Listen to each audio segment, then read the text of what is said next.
Now you know what history textbooks don't write about.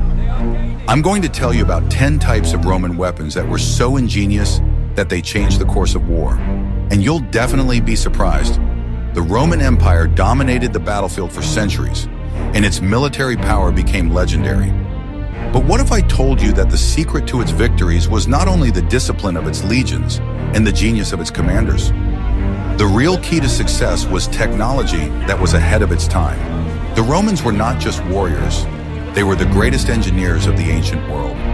Each of their weapons was not just a piece of metal, but a system thought out to the smallest detail, where form, material, and tactics of use merged into a single whole. They turned warfare into an exact science. It was this engineering genius that allowed them to defeat superior enemy forces, crush impregnable fortresses, and rule over vast territories. Their inventions were so revolutionary that they changed the rules of warfare forever. Watch the video to the end to find out which weapon, resembling a bar dart, allowed a single legionnaire to withstand the onslaught of barbarian cavalry.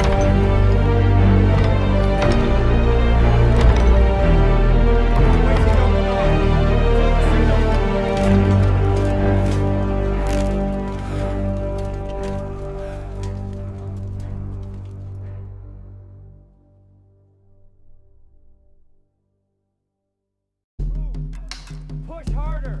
You call that a shield wall. Again, from the top. What if I told you the shocking truth that mighty Rome became the undisputed ruler of all seas by ingeniously transforming traditional naval battles into familiar land battles? At the very beginning of the First Punic War in 264 BC, the Roman Republic, absolutely powerful and invincible on land thanks to its legions, was completely helpless and vulnerable on water. The experienced Carthaginians and Phoenicians, with their centuries-old hereditary experience in navigation and shipbuilding, completely controlled the waters of the Mediterranean as their domain. Every attempt by the Romans to challenge them at sea ended in humiliating defeat at the hands of the more maneuverable and experienced Carthaginian triremes. The Romans quickly and massively built copies of captured Carthaginian ships based on the model of the stranded Pantera. But their inexperienced rookie sailors were completely incompetent at sea and predictably lost one naval battle after another to the Carthaginians. Then the pragmatic Roman strategists realized the revolutionary idea that they did not need to become the best professional sailors, surpassing the Carthaginians in their art. They simply needed to transfer to the rocking deck of the enemy ship the one thing in which they were unrivaled and the best in the world: the organized close combat of legionnaires in formation on land. Instead of studying naval affairs, the Romans decided to change the very nature of naval combat to suit their strengths. Thus was born the legendary corvus, or raven in Latin, a device that was ingenious and strikingly simple in its revolutionary essence and which changed history. It was a heavy boarding bridge about 11 meters long and 1.2 meters wide, mounted vertically on a special mast at the bow of each Roman ship. From its underside protruded a heavy, sharp iron spike half a meter long, shaped like the curved beak of a predatory crow, which gave the device its name. The design was simple but deadly effective, pure Roman engineering genius. The principle of the crow was bold, revolutionary, and incredibly effective in practice. The Roman ship deliberately approached the fast Carthaginian vessel, ignoring its maneuvers, and at the critical moment of convergence, the bridge was abruptly lowered onto the enemy's deck by a counterweight. A heavy, sharp spike would dig firmly into the wooden planks of the deck, locking the two enemy ships together into a single, indivisible platform for battle. It was almost impossible to unhook the ships without losing time, which was not available in battle. For experienced Carthaginian professional captains, accustomed to graceful maneuvering battles and precise ramming strikes with a bronze bow, this Roman invention was a real shock and nightmare. Their main traditional advantage, the superior speed and maneuverability of the trireme, was completely neutralized by one simple device.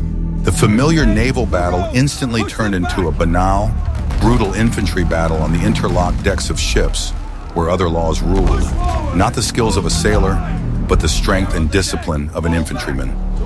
The sea ceased to be an advantage for the Carthaginians. And in this critical component of hand-to-hand combat, the hardened Roman legionaries had no equal in the entire ancient world. Across the narrow boarding bridge, 1 meter wide, heavily armed, disciplined infantrymen in armor rushed in formation toward the defenseless enemy ship as if on solid ground. They fought in a manner that was completely familiar to them from land combat, reliably covering themselves with large rectangular shields and methodically wielding short, deadly Gladius swords. This was what they had been taught since childhood: to kill in formation without retreating a single step. The Carthaginian sailors, who were categorically unprepared and untrained for this type of organized combat on deck, could not effectively counter the iron discipline, professional training, and superior weaponry of the Roman legionaries. The corvus instantly turned their fast, maneuverable ships into static floating traps and graves for their crews.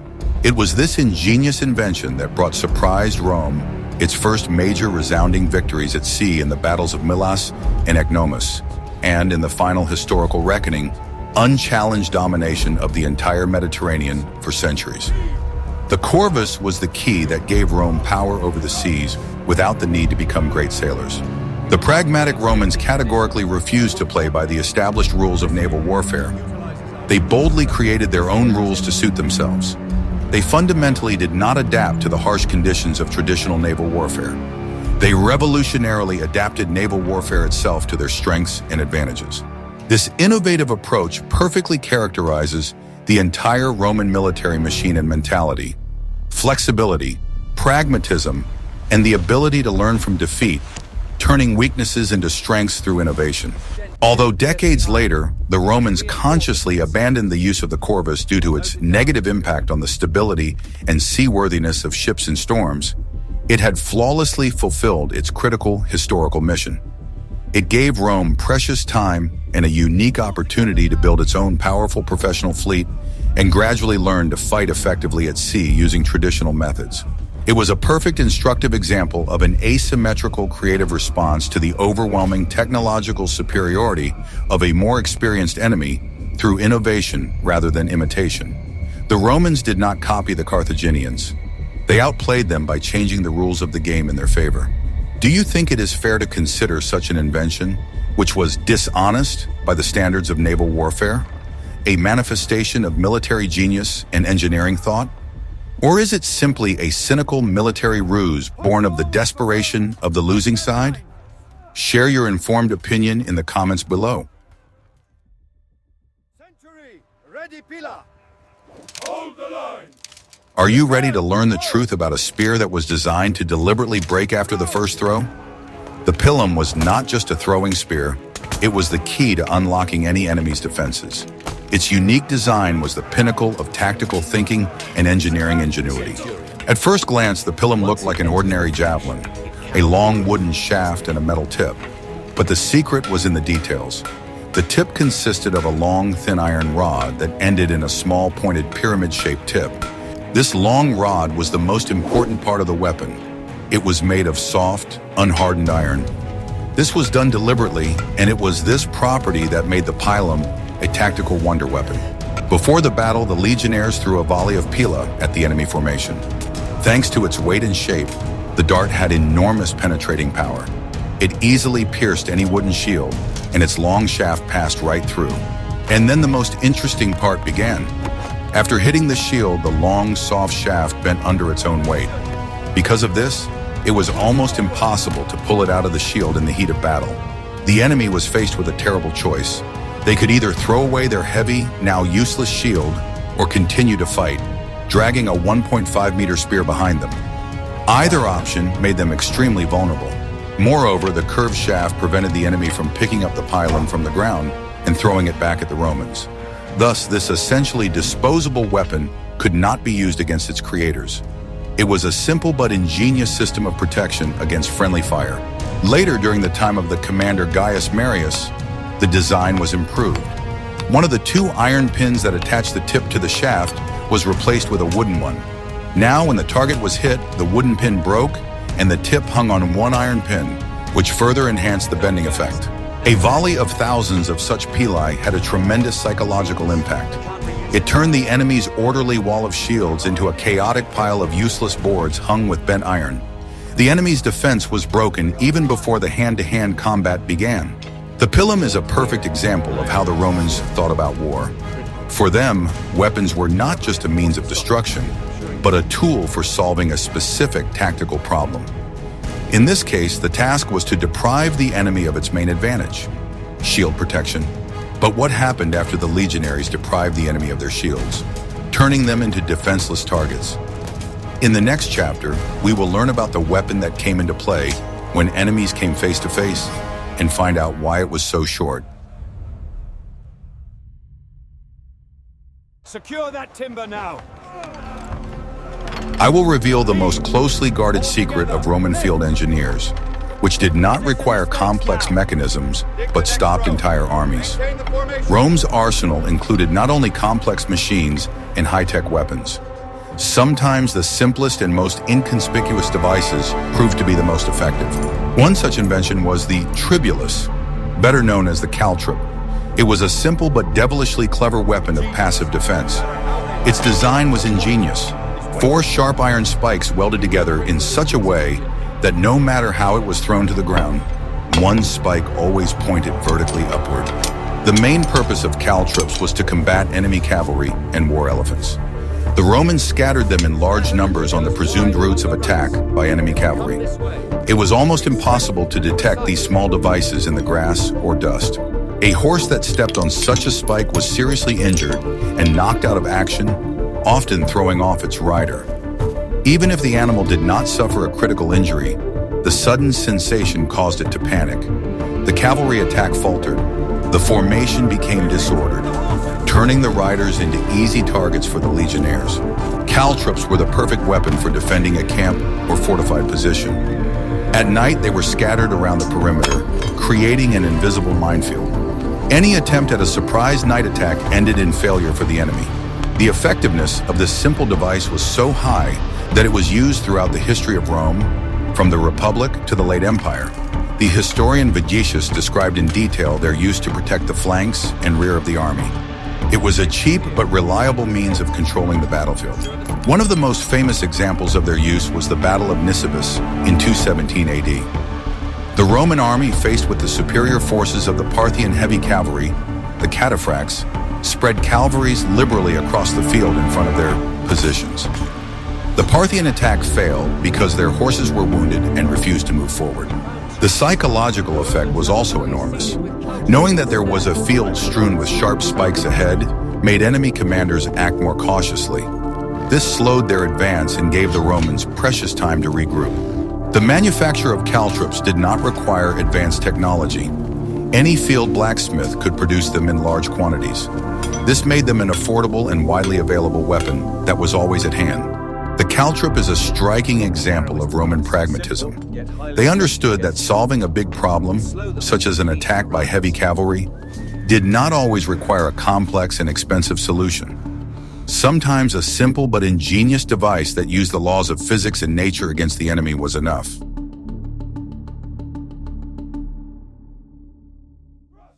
Hold formation. Again. Faster. Keep the line straight. Move.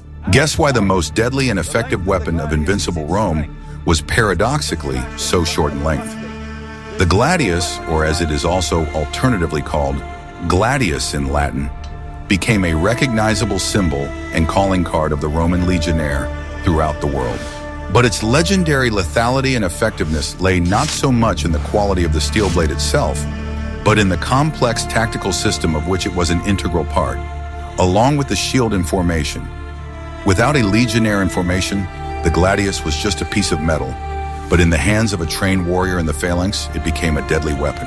The practical Romans originally borrowed this particular type of sword from the warlike Celtic tribes of conquered Spain after the wars, which is why its full official name is Gladius Hispaniensis, which literally means Spanish sword, or sword from Spain. They objectively assessed its outstanding design in battle and methodically brought it to technical perfection over generations, carefully adapting it to their unique disciplined tactics of close combat and formation.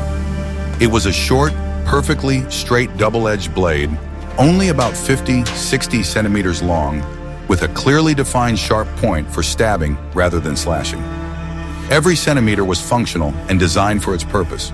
In that historical era, when long, sweeping, chopping swords of barbarians up to a meter long dominated everywhere, the compact Gladius seemed ridiculous, short, and inadequate. But it was precisely in this apparent weakness, its short length, that its main tactical advantage and strength in real combat lay. It was deliberately designed and optimized not for wide, spectacular swings above the head, but specifically for quick, lightning-fast, and accurate thrusting strikes in close combat, where every centimeter of space between fighters counted. Disciplined legionnaires fought in a dense, organized formation of manipula, standing literally shoulder to shoulder with each other and reliably covering themselves in front with large rectangular scutum shields as tall as a man. In such a deliberately tight formation, there was simply not enough space to swing a long sword without the risk of hitting a comrade. The short, compact Gladius was ideal for delivering deadly quick thrusts forward from behind the shield, leaving the user virtually unprotected from enemy counterattacks. The short sword was optimal for combat in tight formation, where space was limited by the bodies of comrades on both sides. The tactics for its use in battle were extremely simple, straightforward, and incredibly effective through repetition. The legionnaire reliably covered his entire body with a heavy shield, patiently parried the attacking enemy's blow with his shield, and then made a lightning-fast short lunge forward with a sharp Gladius, aiming precisely at the enemy's unprotected areas of the body, the stomach, neck, and groin.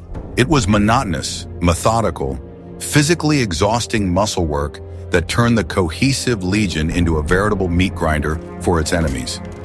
Individual skill was less important than the discipline and synchronization of the entire formation. The well-thought-out shape of the Gladius blade was perfectly suited for inflicting terrible, fatal stab wounds to internal organs.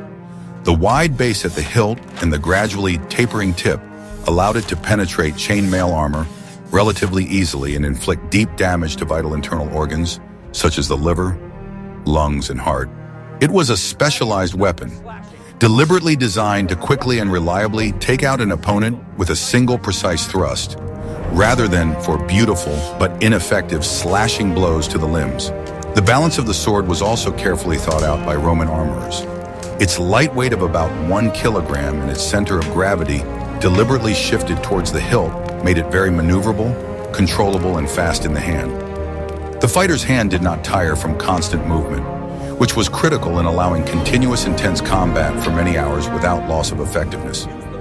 Endurance in battle was the key to victory when battles lasted until one side was completely exhausted. The Gladius was an integral part of a deadly tactical trio of weapons: a large curved Scutum shield for reliable body protection, a heavy Pilum javelin for initiating ranged attacks and demoralization, and a short Gladius for finishing the fight in close combat. Each weapon complemented the other in function, creating a virtually invincible integrated combat system. The Roman legion was not just a chaotic crowd of individual warriors, but a well-oiled, coordinated mechanism of destruction where each element worked in sync. Synergy was a force greater than the sum of its parts. Rome's numerous enemies, armed with traditional long barbarian swords, often found themselves at a disadvantage and in a losing tactical position against the legions. In the dense Roman formation, they were physically unable to realize the potential advantage of their long weapons' reach due to the cramped conditions. While an unorganized barbarian swung widely overhead for a spectacular strike, losing precious seconds, he was guaranteed to receive several quick, deadly thrusts from a disciplined legionnaire acting from behind his shield. Speed defeated strength, discipline defeated fury, and organization defeated chaos. Thus, the Gladius is not just another historical sword among thousands. It is the material embodiment of the entire Roman military doctrine and philosophy of war. Iron discipline without exception, a dense, organized formation, and a rational focus on proven effectiveness, rather than on the spectacle of the process for spectators. They consciously sacrificed blade length and individual fencing skills for total collective control over the close combat field through organization. The victory of the collective was more important than the glory of a lone hero. How exactly did the legionnaires manage to fight so effectively with such a short blade in battle without receiving critical damage from the enemy's long swords with greater reach? In the next fascinating chapter, you will learn in detail about the legendary Scutum shield, which was not just passive defense, but a real mobile wall and active offensive weapon at the same time, complementing the Gladius.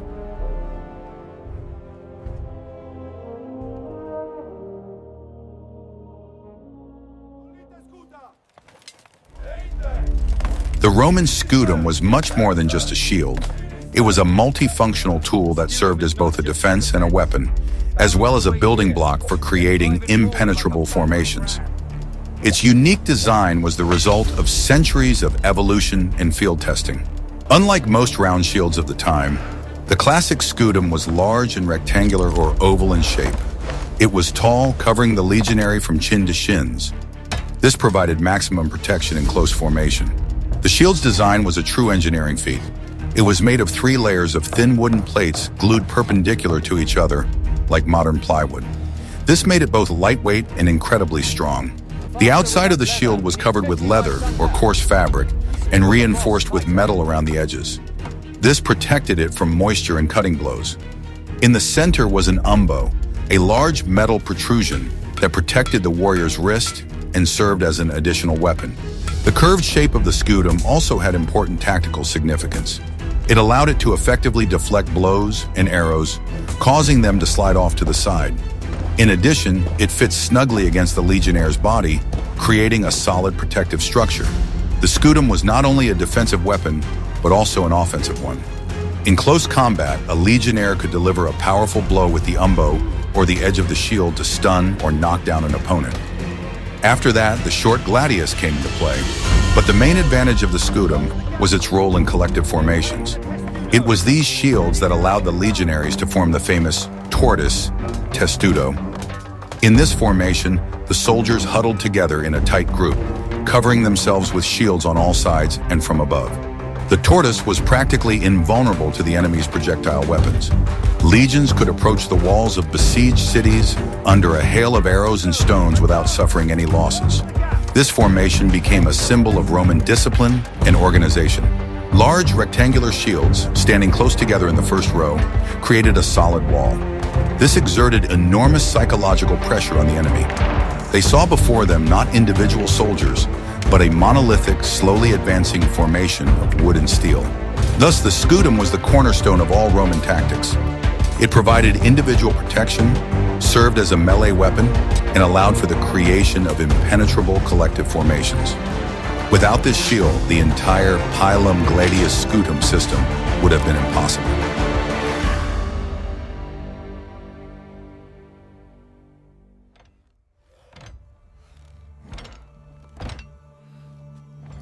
What if I showed you an ancient sniper rifle that sowed terror on the battlefields 1,000 years before the invention of gunpowder? The Roman army was famous not only for its infantry, but also for its field artillery. And one of its most formidable examples was the Scorpion. The Scorpion was a small but extremely powerful ballista that worked on the principle of torsion. 2 bundles of tightly twisted ropes made of sinew or hair served as the source of energy. When the bowstring was pulled, this energy was stored, and when released, it propelled the arrow with tremendous force. It was a highly accurate weapon. An experienced operator could hit single targets at a distance of up to 200 meters. In an era when most battles were fought at much shorter ranges, this was a phenomenal achievement. The main task of the Scorpions on the battlefield was counter-battery warfare and the destruction of key targets. They were used to kill enemy commanders, standard-bearers, and siege engine operators. One accurate shot could decapitate an enemy attack and sow panic in its ranks. The arrows used by the Scorpion were more like short spears or heavy bolts. They had enormous penetrating power.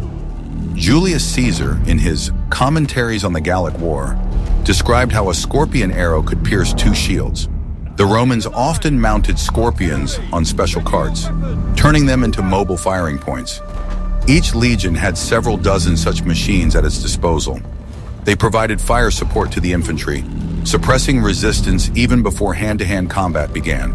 Scorpions were especially effective during sieges and the defense of fortifications.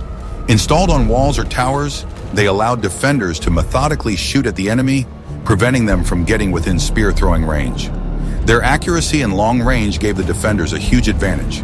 The device was quite complex to manufacture and maintain, requiring skilled artillery engineers, but its effectiveness fully justified the cost. The Scorpion was a high-tech weapon, available only to a well-organized and wealthy army, such as the Roman army. This weapon changed the tactics of warfare. It showed that the outcome of a battle could be decided not only by the massive infantry, but also by the targeted destruction of key enemy figures. The Scorpion became the progenitor of sniper weapons, embodying the idea of an accurate and deadly shot at long range. But what if it was necessary to destroy not a single target, but an entire wall or tower? In the next chapter, we will talk about the older and more powerful sister of the Scorpion, a true heavy weapon of the ancient world.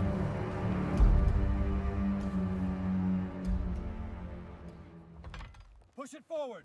It's stuck, sir.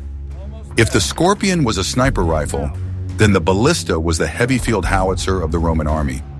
It was a large, two-shouldered torsion machine designed to throw heavy bolts or stone projectiles. Its destructive power was legendary and played a key role in most of Rome's siege campaigns. The Ballista worked on the same principle as the Scorpion, but on a completely different scale. Huge bundles of twisted tendons created enormous tension. A special winch was used to pull the bowstring, which was operated by a crew of several people. Ballistas were built in a variety of sizes, depending on the intended target. Small and medium-sized ballistas fired heavy bolts capable of piercing wooden fortifications and striking large groups of infantry. Large machines fired stone projectiles weighing up to 30-40 kilograms. The range and accuracy of the ballista were remarkable for its time. It could send projectiles up to 400-500 meters. During a siege, this allowed the Romans to destroy the enemy's walls and towers while remaining out of reach of their archers and catapults. One of the most striking examples of the effectiveness of ballistae is the siege of the Jewish fortress of Masada. The Roman historian Josephus describes the terror these machines instilled in the defenders. Stone projectiles fired from ballistae knocked down the battlements and struck people even inside the fortress. The psychological effect of the bombardment was no less important than the physical destruction. The terrifying whistling of flying projectiles and the roar of their impact undermined the morale of the besieged. It was a real war of attrition in which Roman engineering prevailed. The Romans were masters of standardization. Ballistas, like other weapons, were manufactured according to standard drawings. This allowed them to be quickly repaired in the field using interchangeable parts. Each legion had its own artillery part, which included several ballistae. This made the legion a self-sufficient combat unit, capable not only of fighting in open fields, but also of storming fortified cities. The army was ready for any type of warfare. The ballista was the pinnacle of ancient military engineering. It required a deep knowledge of mathematics, physics, and mechanics. The existence of such a complex weapon demonstrated Rome's technological superiority to the whole world. This weapon changed the art of siege warfare forever. It showed that even the thickest walls could not withstand the power of science and engineering. The ballista became a symbol of the inevitability of the Roman war machine.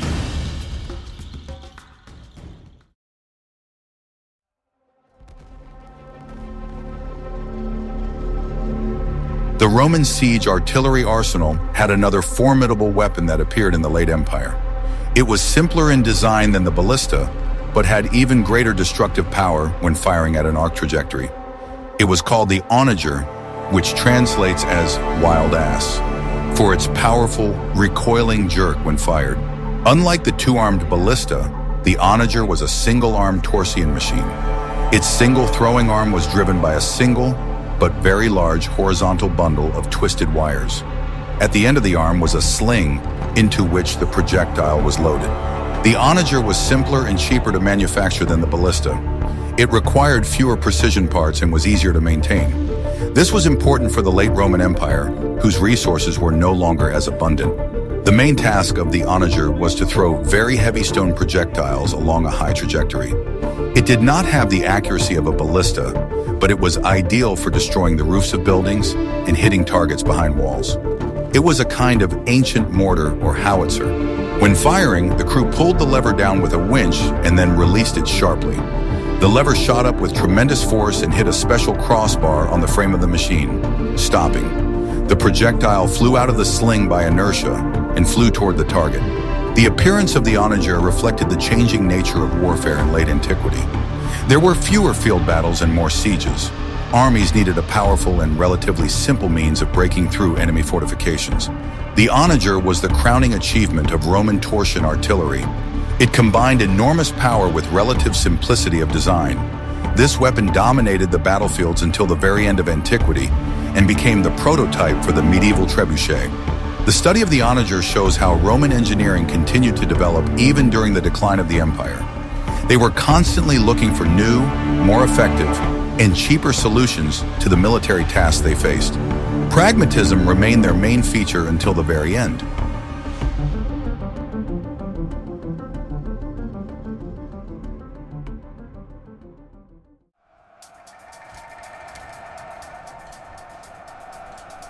When we imagine a typical Roman legionary from the heyday of the empire, the classic image of a disciplined warrior in distinctive, recognizable plate armor inevitably comes to mind. This unique armor, known to historians as Lorica segmentata in Latin, was not simply utilitarian protection for the body against blows.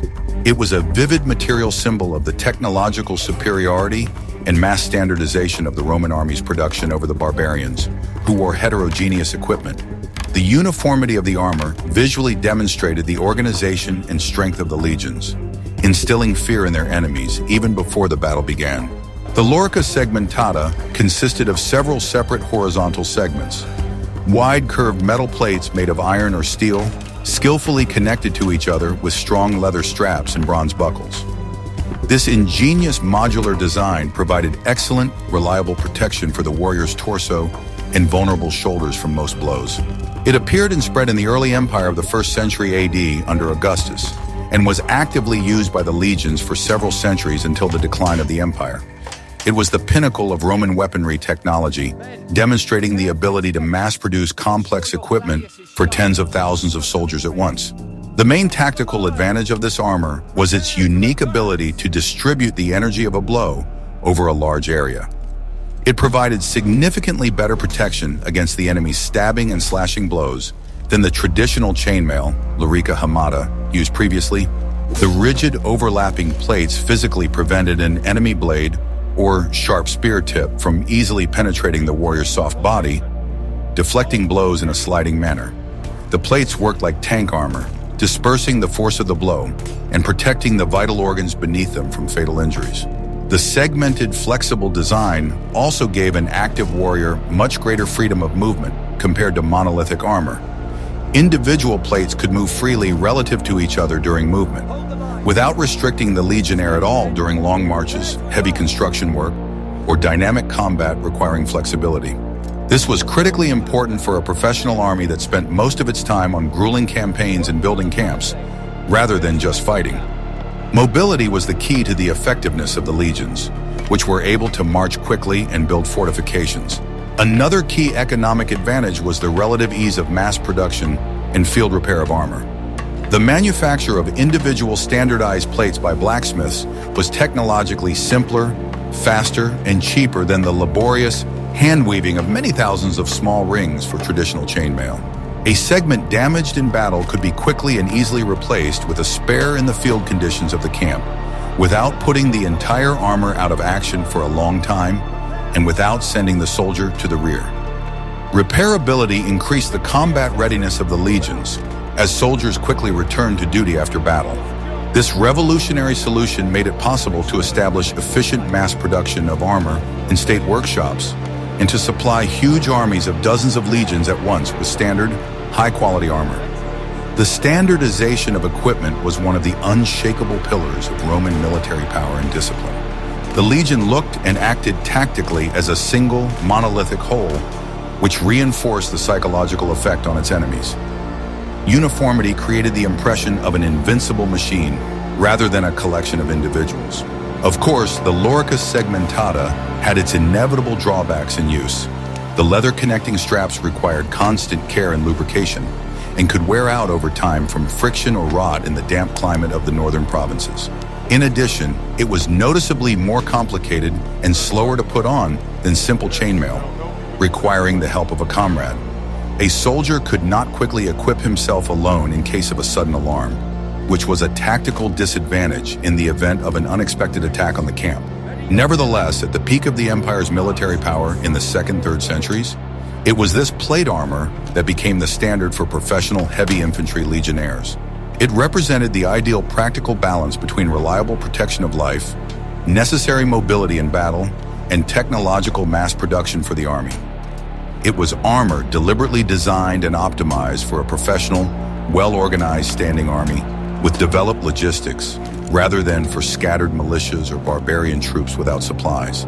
The Romans understood deeply from experience that an army is truly strong, not only with its offensive weapons for killing, but also with its reliable protection for preserving lives. The balance of attack and defense was the key to the legion's dominance on the battlefield for centuries. Form ranks. Shields up. Prepare the plumbata. The arsenal of the late Roman Empire included another unusual and very effective throwing weapon. It was light, compact, and allowed infantrymen to carry a large supply of ammunition with them. We are talking about the plumbata, or martio barbulus, the thorn of Mars. The pluma was a short dart, similar to a large bow arrow. It consisted of a wooden shaft, a metal tip, and feathers for stabilization in flight. Its main feature was a lead weight attached at the junction of the shaft and the tip. This lead weight gave the dart considerable mass despite its small size. Thanks to this, the plumba had good penetrating power in flight range, despite its compactness. It could be thrown effectively at a distance of up to 30-60 meters. Legionnaires of the late Empire carried several such javelins, usually up to 5, on the inside of their shields. This allowed them to have a weapon at hand that could be quickly retrieved and thrown at an approaching enemy. It was the ideal weapon for repelling a sudden attack. The tactics for using the plumbata were simple and effective. When enemy infantry or cavalry rushed into attack, the legionaries met them with not one but several volleys. First, heavy pilums or spears were thrown, and then, at a shorter range, a cloud of plumbata. This barrage of projectiles disrupted the attackers' formation, inflicted casualties, and slowed their advance. The enemy reached the Roman ranks already weakened and disorganized. The plumbata filled the tactical niche between the long-range spear and melee weapons. The Roman military theorist Gladius spoke very highly of this weapon. He wrote that legionaries armed with pluma could perform the function of archers without carrying bows. This made the infantry more versatile and flexible on the battlefield. The plumbata was cheap to produce and did not require lengthy training. Any infantryman could quickly learn to throw these javelins effectively. At a time when the Empire had to recruit large numbers of untrained recruits into the army, this was an important advantage. This weapon is a striking example of how the Romans continued to seek new solutions, even in difficult times. They created a simple, inexpensive, but very effective tool that increased the firepower of their infantry. The plumbata was the latest ingenious invention in a long line of Roman throwing weapons. The history of the plumbata shows that military innovation is not always about creating something radically new. Sometimes it is simply a clever refinement and adaptation of existing ideas. The Romans were masters of this pragmatic approach. We have looked at 10 examples of Roman weapons, each of which is not just a tool, but a whole history of engineering thought and tactical cunning. From the boarding device corvus, which changed the rules of naval warfare, to the simple caltrop, which stopped cavalry, all these inventions demonstrate the unique approach of the Romans. They did not just fight, they solved engineering problems on the battlefield. Their strength lay not in magic or brute force, but in a systematic approach, standardization, and a constant search for more effective solutions. The Pilum, Gladius, and Scutum worked as a single mechanism, and artillery allowed them to break through any defense. The Roman army was a machine, and each of these inventions was a perfectly fitted part of it. It was this genius, this ability to turn science into a weapon, that allowed a small republic to first conquer the world and then hold it under its power for centuries. The legacy of these inventions lives on to this day, reminding us that in any war, it is not only strength that wins, but also intelligence. What other topics from ancient military history or other eras would you like to see on our channel? Suggest your ideas for future videos in the comments. And don't forget to subscribe so you don't miss new episodes.